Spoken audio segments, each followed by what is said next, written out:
আদালতত চলি আছে। আদালতৰ এই যুদ্ধত এই মুহূৰ্তত আপোনাৰ মোৰ দায়িত্ব যথেষ্ট বৃদ্ধি পাইছে। নমস্কাৰ, মই অনুপম চক্ৰৱৰ্তী। আপোনালোকে চাই আছে পিপুলছ টিভি, মানুহৰ কথা, মানুহৰ ব্যথা। আৰু আজি আমি ক'ব খুজিছোঁ জুবিন গাৰ্গৰ কথা। জুবিন গাৰ্গ হত্যাকাণ্ডৰ বিচাৰ প্ৰক্ৰিয়া ফাষ্ট ট্ৰেক আদালতত হৈ আছে। আপুনি মই জানি সুখী হ'ম যে এই মুহূৰ্তত যি ধৰণে বিচাৰ প্ৰক্ৰিয়া যাব লাগে সেই ধৰণে বিচাৰ প্ৰক্ৰিয়া গৈ আছে। আপোনালোকৰ মনত আছে সেই চাৰ্জশ্বিটৰ কাহিনী, আপোনালোকৰ মনত আছে এই আদালতৰ বিচাৰ প্ৰক্ৰিয়াত ক'ৰবাত আমি থমকি ৰম নেকি এই বুলি অহা আমাৰ ভয় ভাৱটো। কিন্তু লাহে লাহে এই ভয় ভাৱ এতিয়া আঁতৰিছে। আৰু এতিয়া এই মুহূৰ্তত আপুনি মই সাংঘাতিকভাৱে জুবিন গাৰ্গৰ হত্যা ন্যায়ৰ পক্ষত এটা সবল ভূমিকা ল'ব পাৰোঁ। ইতিমধ্যে এই সবল ভূমিকা লোৱা পৰ্ব সাক্ষীসকলে আৰম্ভ কৰিছে। সাক্ষীয়ে গামোচা লৈ আদালতৰ ভিতৰত প্ৰৱেশ কৰিছে। খবৰ এনেকৈও আহিছে যে এই সাক্ষী দিয়াৰ বাবে আনকি মৃত্যুৰ ভয় পৰ্যন্ত হৈছে। কিন্তু তাৰ পাছতো সাক্ষীসকলে সমুচিত ৰূপত জুবিন গাৰ্গ হত্যাৰ ন্যায়ত যিমান পাৰি সিমান শক্তিশালী ভূমিকা ল'বলৈ চেষ্টা কৰিছে। আৰু এই চেষ্টাৰ সময়ত প্ৰিয় দৰ্শক, জীৱিত কালত জুবিন গাৰ্গক মদাহী বুলি কৈ সৃষ্টিৰাজিক উপলুঙা কৰা, সৃষ্টিৰাজিক এৰাই চলিব খোজা এচাম মানুহৰ দৰে আজি আদালতত সেই একে ধৰণৰ ভূমিকা কোনে গ্ৰহণ কৰিছে? এই অভিযুক্তসকলৰ, জুবিন গাৰ্গ হত্যাৰ অভিযুক্তসকলৰ পক্ষত থিয় হোৱা অধিবক্তাৰ হাতত ইছ্যু নাই। অধিবক্তাই মদাহী জুবিন গাৰ্গ মদাহী বুলি স্থাপিত কৰি গোটেই বিচাৰ প্ৰক্ৰিয়াটো বিপথে পৰিচালনা কৰিব পাৰে নেকি তাৰ চেষ্টা এই মুহূৰ্তত চলাই আছে। সেইবাবে ফাষ্ট ট্ৰেক আদালতৰ প্ৰতিদিনৰ যি ন্যায় প্ৰক্ৰিয়া তাত আপোনাৰ মোৰ চকু থকাটো অতি প্ৰয়োজন। কিন্তু তাৰ মাজত সাক্ষীসকলে সমুচিত ভূমিকা গ্ৰহণ কৰিছে। এই সাক্ষীসকলে যিমান পাৰি সিমান সবলভাৱে আদালতত জুবিন গাৰ্গ হত্যাৰ প্ৰসংগটোক তেওঁলোকে টানি আনিছে, তুলি ধৰিছে আৰু ক'বলৈ চেষ্টা কৰিছে কি ধৰণে এই গেংটোৱে, এই অভিযুক্ত গেংটোৱে জুবিন গাৰ্গক লাহে লাহে আমাৰ মাজৰ পৰা শেষ কৰি দিলে। এই প্ৰসংগত ইতিমধ্যে গৰিমা গাৰ্গে কিছু মন্তব্য প্ৰকাশ কৰিছে। মই আজি সাক্ষীৰ ওচৰলৈ আপোনালোকক লৈ যাম। এগৰাকী যুঁজাৰু সাক্ষীৰ কাহিনী কম, যিগৰাকীক আমি ওলাই কৰিব নোৱাৰোঁ। সবল প্ৰতিষ্ঠা কৰিছে ইতিমধ্যে সেইগৰাকী সাক্ষীৰ পৰা আপোনালোকে শুনিব সেই কথা। কিন্তু প্ৰথমতে এগৰাকী অধিবক্তাই এই সাক্ষীৰ কথা উল্লেখ কৰিছে। মই অধিবক্তাৰ বক্তব্য শুনোৱাম আপোনালোকক, যিয়ে স্পষ্টভাৱে কৈছে যে অভিজিত শৰ্মা নামৰ সাক্ষীগৰাকীয়ে এক সবল ভূমিকা গ্ৰহণ কৰাৰ বাবেই আজি আদালতত আমি যথেষ্ট শক্তি লাভ কৰিছোঁ। কোন অভিজিত শৰ্মা? আপোনালোকৰ অৱগত APWৰ অভিজিত শৰ্মা, যিয়ে জুবিন গাৰ্গ হত্যাকাণ্ডক কেন্দ্ৰ কৰি 19 ছেপ্টেম্বৰত যেতিয়া এই হত্যাকাণ্ড সংঘটিত হৈছিল, সেই হত্যাকাণ্ড সংঘটিত হোৱাৰ দিনৰ পৰা নিৰলস জুবিন গাৰ্গৰ পক্ষত মাত মাতি থকা মানুহজনৰ নাম হৈছে অভিজিত শৰ্মা। সেই অভিজিত শৰ্মা, যিয়ে নিৰলসভাৱে আদালতৰ আইনী প্ৰক্ৰিয়াত যাতে জুবিন গাৰ্গৰ কোনো ধৰণৰ হত্যাৰ ন্যায়ত সমস্যা নহয় তাৰ বাবে যুঁজি থকা মানুহজনৰ নাম হৈছে অভিজিত শৰ্মা। আজি সাক্ষীৰ এই সময়ত অভিজিত শৰ্মাই লোৱা সবল ভূমিকাৰ কথা ইতিমধ্যে চৰকাৰী পক্ষৰ জ্যেষ্ঠ অধিবক্তাই নিজেই স্বীকাৰ কৰিছে। মই অভিজিত শৰ্মাৰ বক্তব্য শুনোৱাম। খন্তেক মুহূৰ্তৰ পিছত ফোন লাইনত অভিজিত শৰ্মাৰ সৈতে এই সম্পৰ্কীয় কথা পাতিম। কিন্তু জ্যেষ্ঠ অধিবক্তাই অভিজিত শৰ্মাৰ এই সবল ভূমিকাৰ প্ৰসংগত কেনেধৰণে সাংবাদিকক ক'লে প্ৰথমে মই আপোনালোকক শুনোৱাই লৈছোঁ।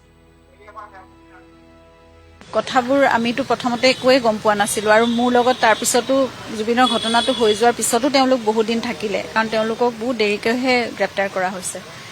জুবিনৰ 13 দিনীয়া সকামলৈকে যোৰহাটলৈকে তেওঁলোক আছে মোৰ লগতে। তেতিয়াও মোক তেওঁলোকে যদি ক'লেহেঁতেন যে আমাৰ হাতত এনেকে এনেকে আছে কথাটো, যদি তেওঁলোকে বিচাৰিলেহেঁতেন সঁচা কথাটো মোক ক'ব পাৰিলেহেঁতেন, তেতিয়া একো কথাই নজনালে। যে সেইখিনি তেওঁলোকে চাগে কিবা এটা নিজৰ মনত আৰু সাক্ষীয়ে সুন্দৰকৈ গোটেই এনচাৰখিনি দিছে।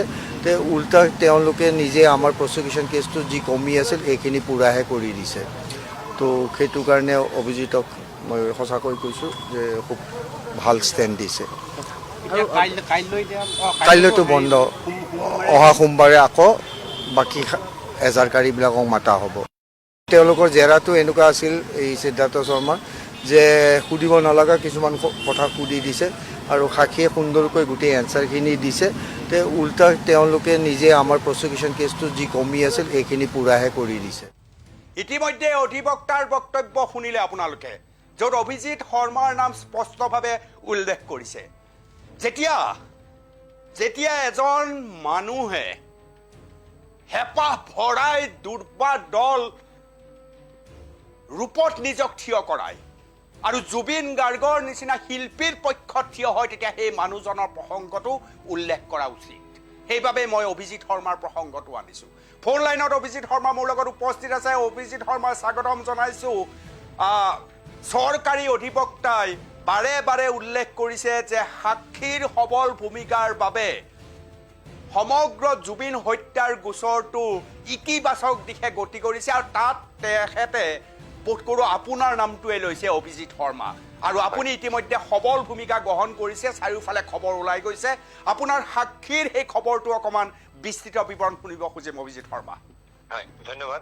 তাৰমানে আচলতে কি হ'ল, জুবিন গাৰ্গৰ মৃত্যুৰ দিনাখনৰ পৰাই আমি অসমীয়া মানুহ খুব হতাশাত ভুগিছো। আমি বেছিভাগ মানুহ ডিপ্ৰেশ্যনত যোৱাৰ নিচিনাই হৈ গৈছে।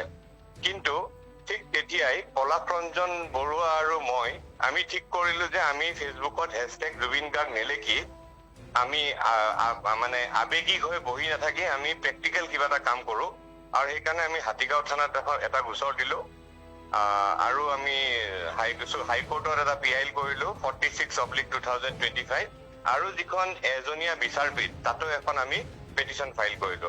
আৰু তাৰপিছত যোৱাকালি সাক্ষী ৰূপে মোক মাতিলে। প্ৰায় 5.5 ঘণ্টা সময় মই যুঁজিব লগা হ'ল। ডাঙৰ ডাঙৰ এডভকেট দিল্লীৰ পৰা এজন আছে যোনে মোক 25টাকৈ প্ৰশ্ন কৰিছে। গুৱাহাটীত আছে আপোনাৰ অমৃত প্ৰভাৰ এডভকেট, শ্যাম কানুৰ এডভকেট, সন্দীপন গাৰ্গৰ এডভকেট, আপোনাৰ শেখৰ গোস্বামীৰ এডভকেট, ঠিক তেনেকুৱা। আৰু তেওঁলোকে যিটো হাৰত প্ৰশ্নবিলাক কৰিলে আৰু ময়ো তাৰ সবল উত্তৰ দি গলো। তাৰমানে অভিযুক্তৰ আটাইবিলাক অধিবক্তাই একেলগে প্ৰশ্ন আপোনাৰ ওপৰত আৰম্ভ কৰিলে। আপুনি ধৰি লওক যে বন্দুক নাথাকা এখন যুদ্ধত মই শত্ৰুৰ মাজত সোমাইছো। শত্ৰুৱে মোক চাৰিওফালৰ পৰা ঘেৰি ধৰিছে আৰু মই শত্ৰুৰ মাজৰ পৰা জয় হৈ ওলাই আহিছো। হয়, আৰু মই নিজে জয় হোৱা বুলি নকওঁ, সেইটো মই ক'লে বেয়া দেখিম। বাকী আপুনি এডভকেটে কৈছে বা যোনে যাৰ মুখত আপুনি শুনিছে সেইখিনি কথা। কিন্তু মোৰ যিটো দায়িত্ব, কালিতো মই ৰাতি শুওঁতে মই এটাই ভাবিছো যে জুবিনে ক'ৰবাত ওপৰৰ পৰা মোক চাই আছে আৰু তাৰ কাৰণে মই জুবিনৰ কাৰণে এইখিনি কৰিলো।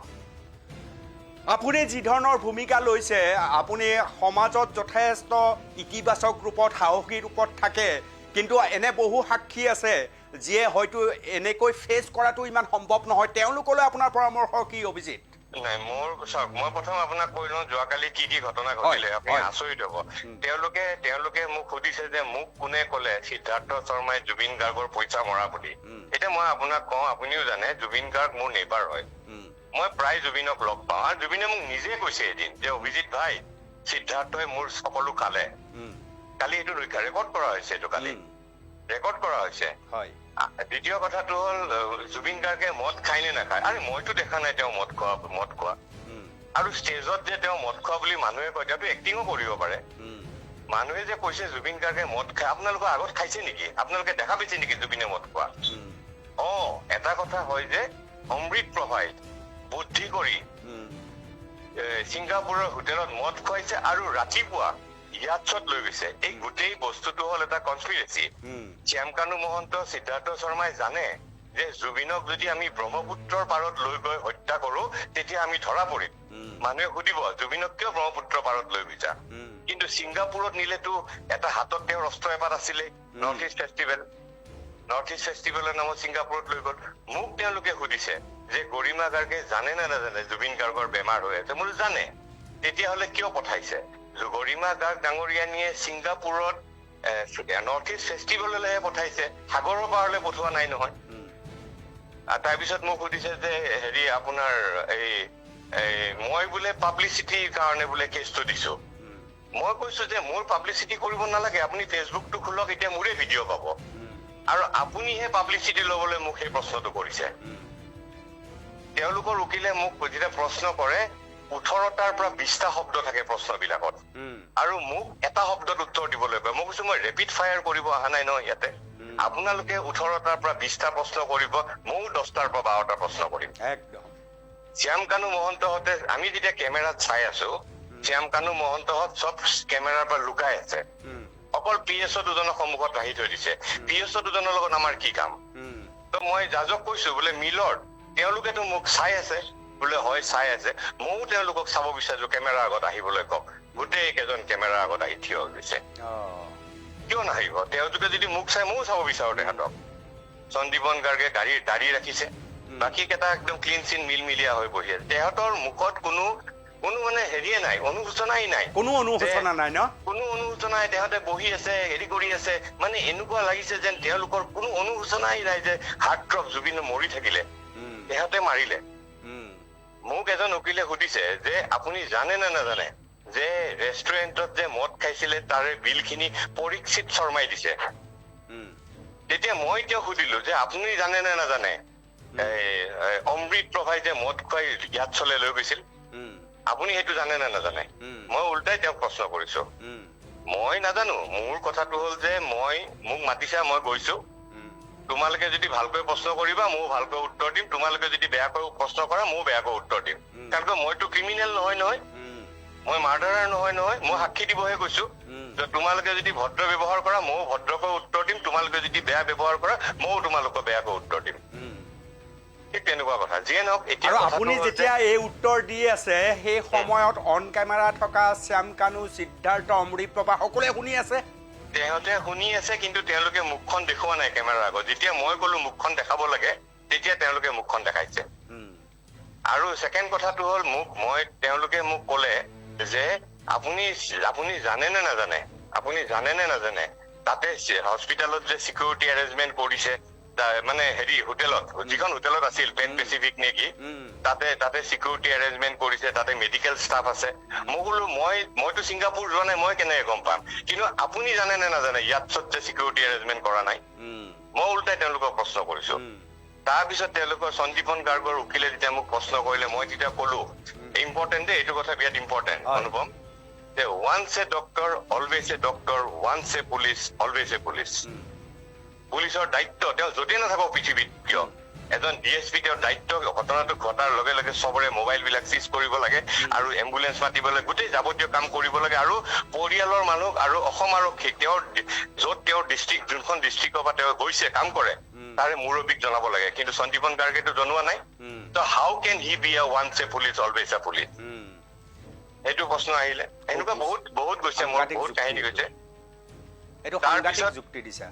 তাৰপিছত লাষ্ট মই এটা আৰু কাহিনী কৈ দিওঁ হেৰিয়ে আপোনাৰ সিদ্ধাৰ্থ শৰ্মাৰ উকিলে যেতিয়া প্ৰশ্ন কৰি আছে মোক তাৰে উত্তৰত তাৰমানে মোৰ প্ৰত্যেকটো কথাত তাৰমানে শ্যাম কানু মহন্তৰ কথাটো টানা গৈছে আৰু তেতিয়া শ্যাম কানু মহন্তৰ উকিলজনে সিদ্ধাৰ্থ শৰ্মাৰ উকিলক অনলাইন ধমকি দিছে যে ইউ আৰ স্পইলিং মাই ক্লাইণ্ট ইমেজ তেহঁতৰ মাজতে কাজিয়া লাগি গ'ল লাষ্টত যিয়ে নহওক এতিয়া মই এটা দৰকাৰী কথা ক'ব বিচাৰিছো ইয়াৰ আমুঠো আমি চবে জুবিনক ভাল পাওঁ জুবিনৰ কাৰণে আমি চবে যুঁজি আছো কিন্তু এই যিসকল মানুহক ন্যায় মানে সাক্ষীৰ কাৰণে মাতিছে দুদিন দেৰি হ'ব পাৰে কিন্তু সেইখিনি কষ্ট কৰিব লাগিব অধৈৰ্য হৈ পেলাই গুচি নাযাব যে মই তিনচুকীয়াৰ পৰা আহিছো মই 3 দিন গুৱাহাটীত ৰখি থাকিম নেকি সেইটো নকৰিব এইখিনিয়ে অনুৰাগীৰ যুদ্ধ কৰাৰ সময় নহয় আচল সময় এইখিনি মই ক'লো নহয় যোৱাকালি জুবিনে স্বৰ্গৰ পৰা চাই আছে ঐ সেয়া চা অভিজিত 5.5 ঘণ্টা মোৰ কাৰণে যুঁজ দিছে আৰু জিকি ওলাই আহিছে এইটো এটা ডাঙৰ কথা দেই অনুপম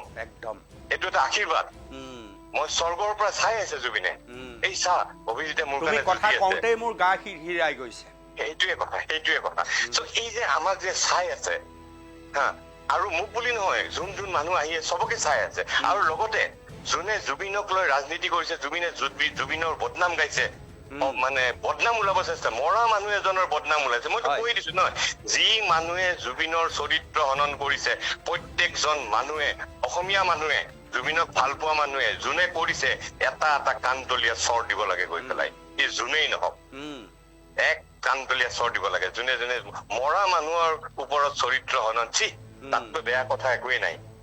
যিজন মানুহে আহি কব নোৱাৰে যে মই এই কামটো কৰা নাই, মোৰ চৰিত্ৰ হনন হৈছে, তেনেকুৱা মানুহে চৰিত্ৰ হনন কৰে নেকি?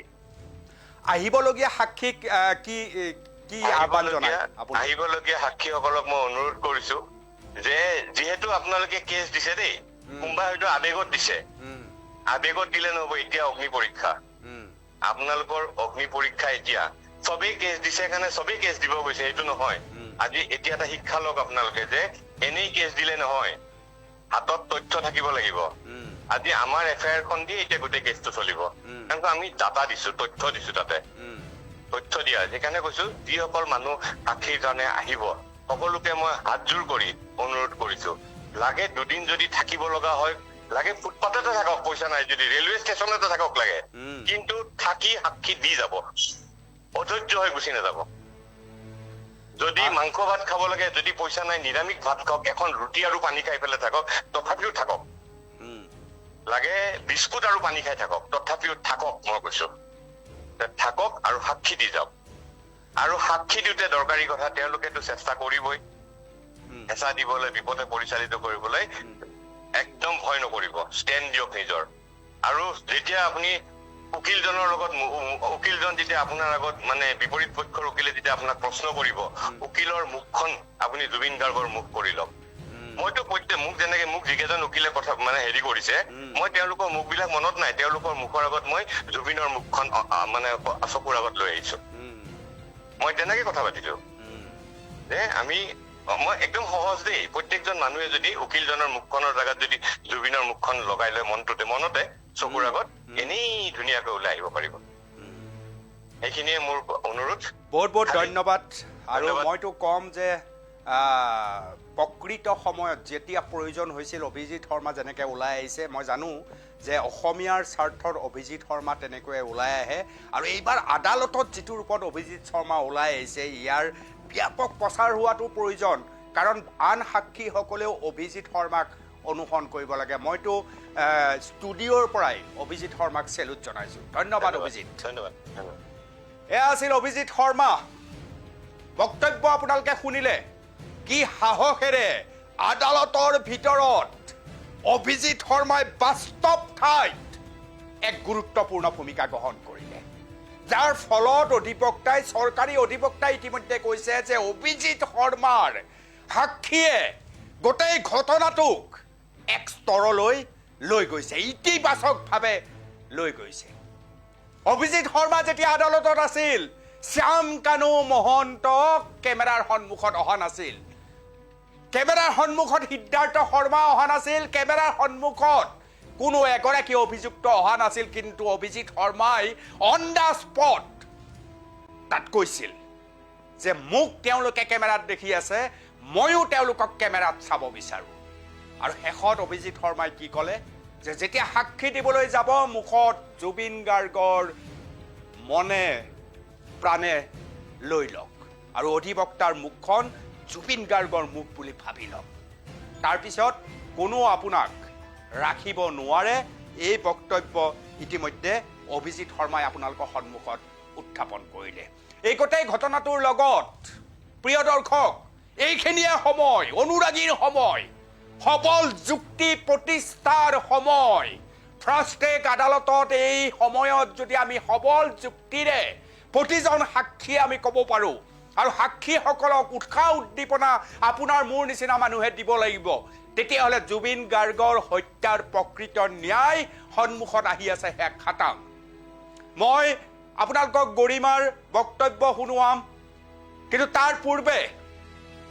তাৰ পূৰ্বে অভিজিৎ শৰ্মাই কাক কিয় কাণতলীয়া চৰ দিবলৈ গৈছে, কাৰণ আদালতৰ ভিতৰতো জুবিন গাৰ্গৰ চৰিত্ৰ হননৰ চেষ্টা কৰিছে স্বয়ং অধিবক্তাৰ যোগেদি।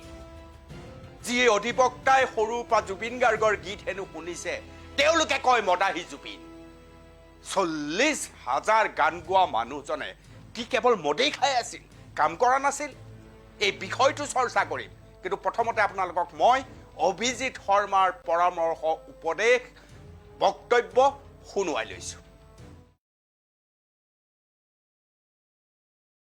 জুবিন গাৰ্গৰ চৰিত্ৰ হননৰ ক্ষেত্ৰত যোনে এই প্ৰস্তাৱটো উঠাইছে আমি ভাবো আমি সবে তেওঁক যোনে এই কথাটো কৈছে সবে এটা কান্তলীয়া স্বৰ দিব লাগে সেই মানুহজনক যোনে প্ৰশ্ন কৰিছে চৰিত্ৰৰ প্ৰশ্ন নাহে কান্তলীয়া স্বৰ খাব যোনে এনেকুৱা প্ৰশ্ন কৰে এতিয়ালে প্ৰথম অৱস্থাত আমাৰ সন্দেহ আছিলে আমাৰ খং আছিলে কিন্তু এতিয়া যিটো প্ৰক্ৰিয়া চলি আছে আমি সন্তুষ্ট আমি ভাবো যে জুবিন গাৰ্গে অলপ হলেও কিবা এটা ন্যায় পাব বুলি ভাবো আৰু এটা ধৰক আজি 7 মাহ ধৰি তেওঁলোক জেলত আছে এইটো এটা ডাঙৰ শাস্তি যদিও তেওঁলোকে নিজে বেল উইথড্ৰ কৰিছিলে আকৌ বেল এপ্লাই কৰিছে বেল কেনচেল হৈছে আজি আমাৰ সাক্ষী আছে পলাশ ৰঞ্জন বৰুৱা আৰু মই আমি এটা কেছ দিছিলো হাতীগাঁও থানাত তাৰে কাৰণে আজি মাতিছে এতিয়া আৰু বাকি কি প্ৰশ্ন কৰে কি কৰে আমি সাজু হৈ আহিছো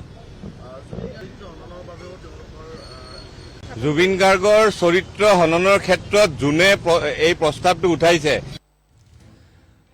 মাজতে জীৱিত কালতো জুবিন গাৰ্গক প্ৰশ্ন উত্থাপন কৰিছিল এছাম ভণ্ড জুবিন প্ৰেমীয়ে মদ মদ মদ হুৰা হুৰা হুৰা কিন্তু মনত ৰাখিব সেই সময়ত মুখ্যমন্ত্ৰী ডক্টৰ হিমন্ত বিশ্ব শৰ্মাই জীৱিত কালতো জুবিন গাৰ্গক মদাহী সজোৱাত বেয়া পাইছিল আৰু মৃত্যুৰ পিছতো তেওঁ কৈছিল তেওঁ যেতিয়া সদনৰ ভিতৰত কৈছিল জুবিন গাৰ্গক হত্যা কৰা হৈছে সেই সময়তো মুখ্যমন্ত্ৰী ডক্টৰ হিমন্ত বিশ্ব শৰ্মাই কৈছিল যে জুবিনে মদ খোৱা নাছিল জুবিনক মদ খুৱাই দিয়া হৈছিল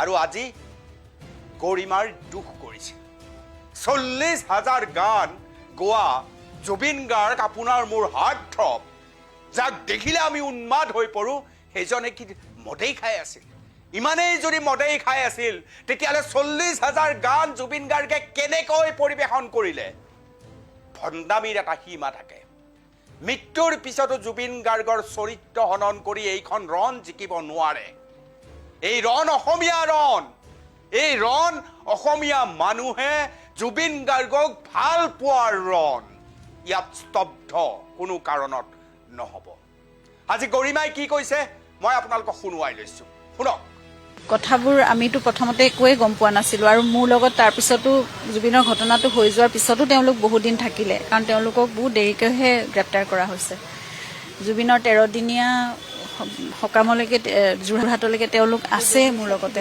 তেতিয়াও মোক তেওঁলোকে যদি ক'লেহেঁতেন যে আমাৰ হাতত এনেকে আছে কথাটো যদি তেওঁলোকে বিচাৰিলেহেঁতেন সঁচা কথাটো মোক ক'ব পাৰিলেহেঁতেন কিন্তু কেতিয়াও একো কথাই নজনালে গতিকে সেইখিনি তেওঁলোকে চাগে কিবা এটা নিজৰ মনত অভিসন্ধি আছিলে তেওঁলোকে তেনেকে ৰখা আৰু জুবিনৰ যিমানবোৰ ৰেকৰ্ডিঙৰ পইচা মানে থাকে সেইখিনি কেছ পইচা হ'লে জুবিনৰ হাতত কেতিয়াবা দিয়ে কেতিয়াবা তেওঁলোকৰ হাতত দিয়ে আৰু নহ'লে বা যেতিয়া UPI ট্ৰান্সফাৰ কৰে তেতিয়া তেওঁলোকলৈ ট্ৰান্সফাৰ কৰে তেওঁলোকৰ একাউণ্টত সেইকাৰণে তেনেদৰে কথাবোৰ হিচাপবোৰ ওলাইছে পিছত যেতিয়া SITয়ে গোটেইবোৰ চাইছে তন্নকৈ তেতিয়া তেওঁলোকৰ একাউণ্টত এক্সেছ পইচা ওলাইছে সেইকাৰণে তেওঁলোকে ধৰা পৰিছে পিছত তাৰ হিচাপ বিকাশ আৰু এতিয়া তাৰ তদন্ত ইতিমধ্যে কৰি পেলাই এইখিনি চাই আছে আৰু বিচাৰ কাৰ্য চলি আছে কথাবোৰ আমিতো প্ৰথমতে একোৱে গম পোৱা নাছিলো আৰু মোৰ লগত তাৰ পিছতো জুবিনৰ ঘটনাটো হৈ যোৱাৰ পিছতো তেওঁলোক বহুত দিন থাকিলে কাৰণ তেওঁলোকক বহুত দেৰিকৈহে গ্ৰেপ্তাৰ কৰা হৈছে জুবিনৰ 13 দিনীয়া সকামলৈকে যোৰহাট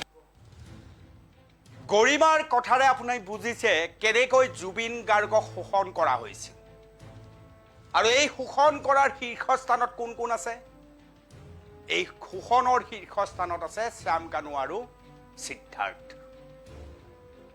বহু বেমেজালি কৰিছে সিদ্ধাৰ্থই বহুতে এই খবৰ জানে কিন্তু তাৰ মাজত আলসুৱা জটিলতা বুজি নোপোৱা পিছফালৰ পৰা চুৰি মৰা মানুহকো বিশ্বাস কৰা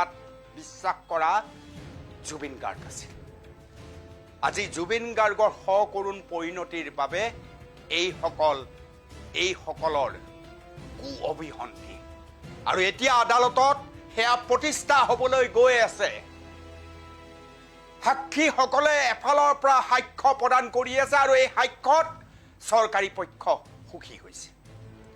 মই আকৌ এবাৰ অধিবক্তাৰ বক্তব্য আপোনালোকক শুনোৱাম শেষত। চৰকাৰী অধিবক্তা যিয়ে ইতিমধ্যে সাক্ষীৰ সম্পৰ্কত কৈ গৈছে যে অভিজিৎ শৰ্মাৰ সাক্ষীয়ে আমাক যথেষ্ট সহায় কৰিছে। গতিকে সাক্ষী দিব লগাসকলে অভিজিৎ শৰ্মাই কোৱাৰ দৰে এলাহ নকৰিব, দৰকাৰ হ'লে এখন বিস্কুট খাই থাকক, কিন্তু এয়াই আপোনাৰ সময়। জুবিন গাৰ্গে কৰবাত আপোনাক চাই আছে, কৰবাৰ পৰা, আৰু সেই সময়ত সাক্ষী দিব সময়ত জুবিন গাৰ্গৰ মুখখন অধিবক্তাৰ মুখত প্ৰতিষ্ঠা কৰি লওক আৰু আপুনি সবলভাৱে সাক্ষ্য প্ৰদান কৰক। আশা কৰিম যে সবল সাক্ষ্য প্ৰদানৰ ফলশ্ৰুতিতেই মুখ্যমন্ত্ৰী ডক্টৰ হিমন্ত বিশ্ব শৰ্মাই কোৱাৰ দৰেই জুবিন গাৰ্গক অতি পৰিকল্পিতভাৱে যে হত্যা কৰা হৈছিল সেয়া প্ৰতিষ্ঠা হ'ব। জয় জুবিন। #Justice for Zubeen Garg. ধন্যবাদ। তেওঁলোকৰ জেৰাটো এনেকুৱা আছিল এই সিদ্ধাৰ্থ শৰ্মাৰ যে সুধিব নলগা কিছুমান কথা সুধি দিছে আৰু সাক্ষীয়ে সুন্দৰকৈ গোটেই এনচাৰখিনি দিছে। তে উল্টা তেওঁলোকে নিজে আমাৰ প্ৰচিকিউশ্যন কেছটো যি কমি আছিল সেইখিনি পূৰাহে কৰি দিছে। তো সেইটো কাৰণে অভিজিতক মই সঁচাকৈ কৈছোঁ যে খুব ভাল ষ্টেণ্ড দিছে। কাইলৈতো বন্ধ, অহা সোমবাৰে আকৌ বাকী এজাৰকাৰীবিলাকক মাত